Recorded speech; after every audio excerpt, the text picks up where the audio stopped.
Shavuot Daf He. Premier sujet du Daf. La Gemara ramène la machloket entre Rabbi Akiva et Rabbi. Qu'est-ce qu'on est d'Oresh du pasuk qui dit deux fois Vene'elam à propos de celui qui était tamé, qui a oublié qu'il était tamé, qu'il est rentré au Mikdash ou qui a mangé du Kodesh.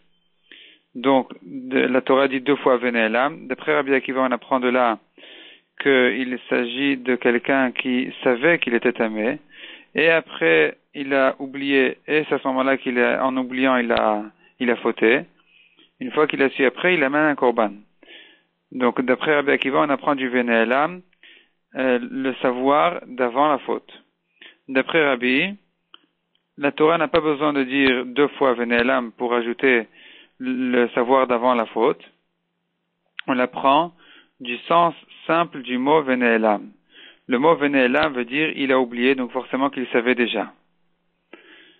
Donc Rabbi a une autre rachat de pasuk. Rabbi apprend de Vene'elam deux fois, une fois pour le cas où il a oublié qu'il était tamé, et une fois pour le cas où il a oublié que c'est du Kodesh ou du Mikdash. Donc revenons à l'explication de Rabbi qui dit Vene'elam veut dire par définition qu'il savait qu'il a oublié. La Gemara objecte un peu de quelques psukim cette explication de Rabbi, que Vene'elam, on voit que pas toujours veut dire qu'il y avait une connaissance de choses avant d'avoir oublié. Jusqu'à que finalement la Gemara explique que d'après Rabbi, il faut dire qu'il suffit une connaissance générale de la halakha, de savoir qu'un tamé en général, il n'a pas le droit de rentrer au Mikdash ni de manger du Kodesh. Si cet homme-là connaissait cette halakha-là, ça s'appelle qu'il savait déjà quelque chose. Et après, la Touma lui a échappé, il ne savait pas qu'il était tamé. Ça s'appelle déjà Vene'elam. D'après Rabbi, c'est considéré déjà comme une Yediya Batrila. Rien que le fait de savoir la halakha, même sans savoir qu'il était tamé, c'est considéré comme une Yediya Batrila qui le rend chayav de korban une fois que finalement après la faute, il apprend qu'il était tamé. Tandis que d'après Rabbi Akiva, il faut savoir mamash qu'il était tamé, et après qu'il a oublié qu'il était tamé, et à ce moment-là il a fauté. Donc voilà la raison pour laquelle Rabbi Akiva demande à ce qu'il y ait un pasuk spécial, un deuxième pasuk qui ajoute, qui se répète en disant Vene'elam pour nous apprendre que il faut savoir mamash qu'il était tamé, tandis que d'après Rabbi, il n'a pas besoin de savoir qu'il était mamash tamé. Rien que le fait qu'il savait en général qu'un tamé n'a pas le droit de manger du Kodesh et du Mikdash, et qu'il ne savait pas qu'il était tamé, ça s'appelle aussi Vene'elam. Deuxième sujet du Daf. Donc la Mishnah a dit, les sorties du Shabbat, celui qui a sorti un objet Shabbat du Reshut Echid du Reshut Harabim, eh bien, celui qui a fait cette melachala, il est chayav. Il y a deux cas qui en sont quatre. La Gemara explique, deux qui en sont quatre, dans les quatre, il est chayav. Donc, deux cas d'otsa, il a sorti l'objet aussi bien s'il se trouvait à l'intérieur qu'à l'extérieur, et deux cas de achnasa, il a rentré l'objet au reshut hayachid aussi bien si la personne se trouvait à l'extérieur qu'à l'intérieur. La Gemara demande pourquoi est-ce que s'étonne un peu pourquoi dans Masechet Shabbat on voit que la Mishnah ramène 8 cas et pas que 4 cas. Et la Gemara explique dans la Masechet Shabbat, puisque c'est le sujet de la Masechet, donc là-bas la Mishnah rentre dans plus de détails et ajoute au-delà des 4 cas de Chiyuv, encore 4 cas de Ptour, dans le cas où la Malacha a été faite à travers les deux personnes, et celui qui se trouve à l'intérieur et celui qui se trouve à l'extérieur, un a sorti, l'autre a reçu l'objet, ou a rentré, etc. Toutes les situations possibles. Et là-bas, on en arrive encore à 4 cas de plus.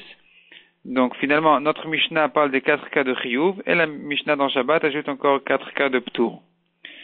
Rava explique un peu différemment. Notre Mishnah qui dit 2 qui en sont 4, c'est pas 2 Chiyuvim qui en sont 4, donc pas 2 Otsaot, 2 sorties qui en sont 4 avec les rentrées, les achnasot, mais d'après Rava, 2 veut dire 2 Reshuyot, il y a Reshut Hayachid et Reshut Harabim, dans lesquels on arrive à 4 Chiyuvim en sortant l'objet ou en rentrant l'objet aussi bien quand on se trouve à l'intérieur qu'à l'extérieur. Troisième sujet, nouveau sujet du DAF. La Gemara ramène à ce qu'on a vu dans la Mishnah, Marot Negaim, les apparences de Tzarat, de lèpre, ils sont aussi 2 qui en sont 4. Et la Gemara ramène une Mishnah qui explique, qui rentre plus dans les détails, il y a 2 Avot et 2 Toladot. Donc les 2 apparences les plus fortes sont 2 Avot, et les 2 apparences donc un peu moins blanches, un peu plus sombres, un peu plus foncées, ce sont des Toladot. Le 3e degré, c'est la Tolada du premier, et le 4e degré, c'est la Tolada du 2e. La Gemara explique que cette Mishnah-là, elle n'est pas adaptée à la vie de Rabbi Akiva. C'est la vie de Chachamim plutôt, car Chachamim pense, contrairement à Rabbi Akiva, Chachamim pense qu'on peut être associé 2 apparences qui sont même éloignées l'une de l'autre. Donc la deuxième peut s'associer à la première pour en arriver au shiur de Tzarat, et la 4e, donc je répète, la première Tolada va s'associer avec le premier Av, donc le 3e degré avec le premier, le 4e avec le 2e degré. Ça c'est d'après Chachamim. Mais Rabbi Akiva, il pense qu'on ne peut pas sauter de degré. Donc chaque degré d'apparence de Tzarat, il ne s'associe qu'avec celui qui est le plus proche de lui, au-dessus de lui. Donc finalement, le premier degré avec le deuxième, ils peuvent s'associer, le deuxième avec le troisième avec le 4e. Effectivement, en fait, le deuxième peut s'associer aussi au 4e, puisque d'après Rabbi Akiva, lui, il partage un peu différemment. Il pense que les 2 Toladot sont les 2 Toladot du 2e Av. Le premier Av, le premier degré n'a pas de Toladot du tout. C'est que le deuxième qui a les 2 Toladot. Donc d'après Rabbi Akiva qui pense que chaque degré ne s'associe qu'avec celui qui est un seul degré au-dessus de lui, il ne peut pas penser que la première Tolada, donc le 3e degré, c'est la Tolada du premier Av, parce que sinon il ne pourrait s'associer avec aucune apparence de Tzarat. Au-dessus, c'est-à-dire avec son Av, il peut pas s'associer parce qu'il est 2 degrés au-dessus de lui, et avec le 2e degré, le 3e ne s'associe pas parce que il n'est pas son Av. Donc forcément Rabbi Akiva pense que le partage est différent, comme on l'a dit. Les 2 Toladot sont les Toladot du 2e Av, et dans ce cas-là on comprend comment chaque degré peut s'associer à celui qui est au-dessus de lui.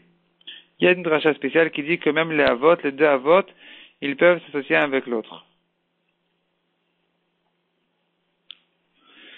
La Gemara précise quand même que d'après Rabbi Akiva, donc comme on l'a vu, le 4e degré, il peut s'associer avec le 2e degré, car la Torah, il y a un ribouille spécial dans la Torah où c'est écrit la se'et ve la sapachat, donc et la se'et qui est le Av, et sapachat ça veut dire même sa tolada peuvent s'associer avec elle.